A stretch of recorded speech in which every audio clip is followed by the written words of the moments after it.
composition. Okay, perfecto. All right, so in terms of percent composition, there are actually two types of percent composition problems.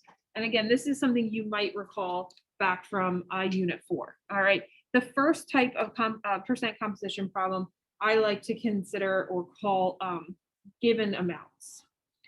All right, and you can kind of take a peek down at question 1. It says find the percent composition of a compound containing 17.6 grams of iron and 10.3 grams of sulfur. You are given the gram amounts, okay? That's the one type of percent comp problem. The second type is, I like to call only given the formula. All right, this one takes a little bit more work because we have to use our molar masses in our periodic table, but you can kind of slide down here to kind of the second number one, and it reads, what is the percent by mass of oxygen in MgNO32? Okay, that is a percent composition problem where you're not given amounts, you are only given the formula there. Okay, so let's talk about how to calculate percent composition in general. In general, it is going to simply be the mass of whatever part you're looking at or whatever element you're looking at divided by the mass of the whole or the total gram amount times 100, okay? And that's it. You are really trying to come up with how much of the total mass does this one element make up, okay? So let's dive right into question number 1 and let's solve for percent composition here. So we're going to take our grams of iron first, and they actually give us the total mass already. We don't need to add those two together to get it. The total mass is 27.9 grams. All right, so let's deal with our iron first. And so we'll take the mass of iron, which is 17.6, and we'll divide that by the total, which is 27.9. And we'll multiply by 100. Okay, we're looking for 3 sig figs in our answer because 17.6 has 3 sig figs and 27.9 has 3 sig figs. When I divide this out and then multiply by 100, I get 63.1. And my unit is percent, and then the symbol for iron, which is Fe. 63.1% Fe.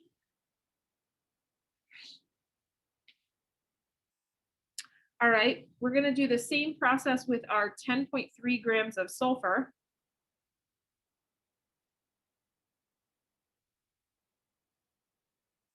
Divide that by the total, which is the 27.9. Still, the total will not change. And then because we are dealing with percents, we will multiply it by 100.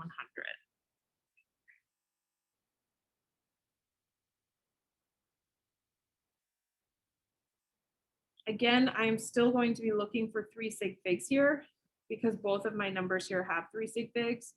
When I divide and then multiply, I get 36.9% S.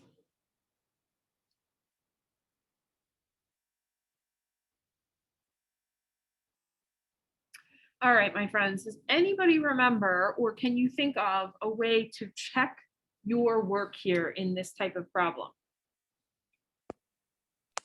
You could try adding both of the percentages together to see if they equal 100%. Exactly, Sean. Very good. So we can do a quick addition here, 63.1% plus 36.9%. If I type that into my calculator, I do get 100. Okay, so that can kind of be your check. If you end up with something that's a little off, right? So like maybe 99 point something, that's totally fine, especially in our second type of percent composition problems where we're rounding molar masses, we might be off by a tiny bit, okay? Questions or concerns on anything I did for problem number 1? All right, I'm going to save problem number 2 for you to do as part of your assignment. So let's jump down to this kind of note section that I have here. These are going to be our notes on finding the percent composition when you are only given the chemical formula, okay? So let's go ahead and fill in these notes first, and then we'll go ahead and try out question 1 together. All right, so the first step that we're going to take here is to find the molar mass of the compound by adding up the masses of each atom in the compound. All right, so we're talking here about just a traditional molar mass calculation, okay? So if I'm looking ahead at question number 1 here, I'm thinking to myself, for step number 1, I'm going to add up the mass of magnesium, the mass of nitrogen times 2, because I'm going to have to distribute that 2, and then the mass of oxygen times 6, because I will have to distribute that 2 into the parentheses as well with the oxygen. 2 times 3 gives me 6. All right. Second step here is to calculate the mass due to the component in the compound. Oops. You are solving for by adding up the mass of these atoms. All right, so what does this really mean? Well, if again we refer back to problem number 1 here, it actually asks us to find the percent by mass of oxygen, okay? So what we need to do is figure out how much of that total mass is coming from those 6 oxygen atoms, okay? That's what we're going to solve for in step number 2. All right, step number 3 is divide the mass of the component by the total molar mass of the compound and multiply by 100.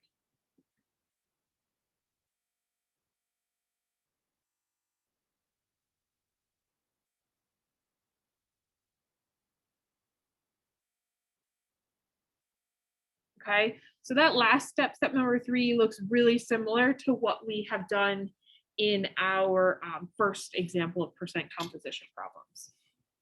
Dividing the mass of the component by the total and then multiply by 100. All right, so let's go ahead and try this example. So we're going to do the percent by mass of oxygen in MgNO32. The first thing that I want to do is distribute this 2 into the parentheses and kind of rewrite my compound so that I don't get confused here. So we'll end up with MgN2O6.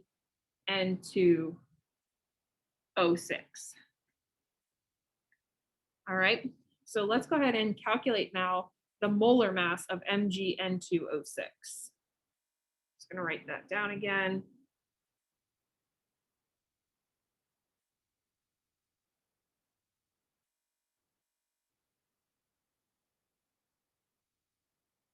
All right, so molar mass. Magnesium is 24.3050. We're going to add to that 2 times the mass of nitrogen, which is 14.00674. And then plus 6 times the mass of oxygen, which is 15.9994.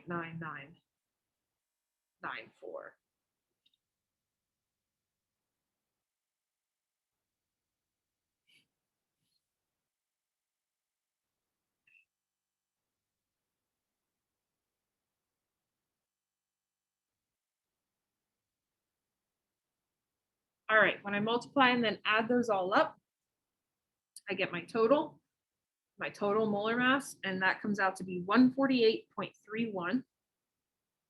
Let's put our unit on there for molar mass, which is grams per mole.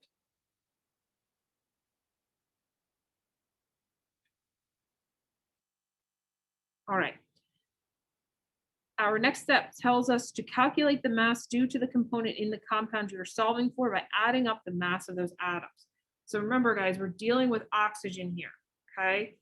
Because we've set our molar mass up this way, we're ready. It's very easy to calculate the mass of our oxygen atoms because I have the math set up right here. What I need to do to find the mass of the 6 oxygen atoms is multiply 6 times 15.9994. Okay, when I do that, I get 95.9964, or we can go ahead and round to 2 decimal places because this is technically a molar mass. So we would round up to 96.00. Okay, guys, whatever number you're more comfortable working with, I'm totally fine with either. All right, so those 6 oxygen atoms make up 96.00 grams of the total 148.31 grams. Okay, now we just need to find that percentage. So step 3 tells us to take that mass that we just found, the 96.00, and divide it by that total molar mass, 148.31, and then multiply by 100.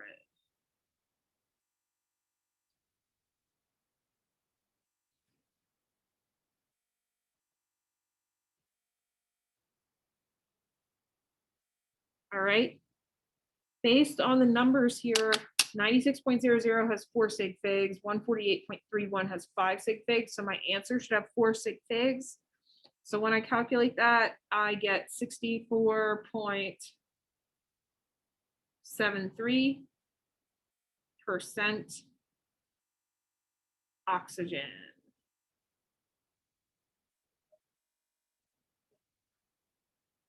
So I looked at my 96.00 and that has 4 sig figs. And then my 148.31, that has 5 sig figs. So I went with the lesser one because that's our rule with multiplication and division. All right, and friends, we are done that problem.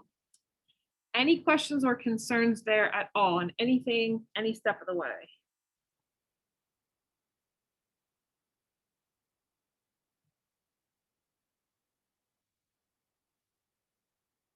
No, everybody's okay? All right.